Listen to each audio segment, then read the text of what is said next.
sorry for the delay. I am a soldier and I literally spent the last week in the field sleeping under a tarp on exercise. Hello YouTubers, this is a noobifier. On the 20th of October 2021, CIG released the Q&A for the latest tasty morsel, the Anvil Liberator. The link to the Q&A is in the description. Let's get on with it. Here's what you need to know. The Liberator will only support basic levels of refueling, repairing, and rearming, which will be done manually by the players on board using the simple supplies that are stored in the cargo bay. It does not have dedicated facilities or separate stores for that task. Ships that are attached will not be explicitly protected by the ship. However, the shields do project multiple meters away from the ship's hull, so most of the ship would be partially covered, but not entirely. This will be the same for the Kraken and any other ship where ships are stored on the outside. The garages and front landing pads can store ground vehicles up to and including a Tumbrel Nova, an Anvil Ballista, and anything that they refer to internally as an XXS ship, which includes Argo and Origin 85X.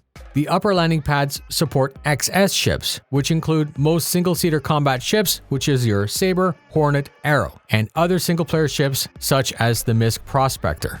This ship packs medium to heavy armor to offset its relatively low weapons and to allow it to take a beating while transporting those ships. The 400 SCU refers only to the internal cargo bays, which are a secured area for cargoes. However, as above, what happens on the outside is up to you, the player. So you could stack crates on the outside, but it's not mag secured, so it's not as safe as if it's inside. The main difference between the Liberator and the M2 is that the M2 is not specifically designed to carry spaceships, or multiple spaceships for that matter, which is exactly what the Liberator is designed for.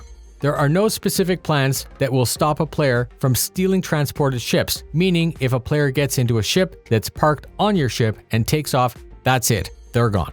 The Liberator is listed as having an extreme range. However, the Kraken and Icarus are still double that of the Liberator. You can technically drive a vehicle up onto the rear pad of the ship. Anything locked down on the deck can be transported through Quantum.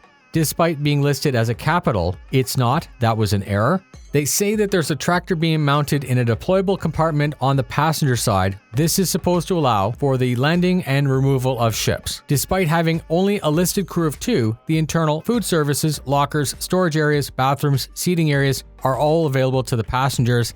That's it. Thank you very much for spending your time with me. If you liked the video and it's no BS delivery, please share with a friend. That helps more than you might know. Please take a look in the channel for all of the CitizenCon content that was released recently. Fly safe, and I'll see you in the verse.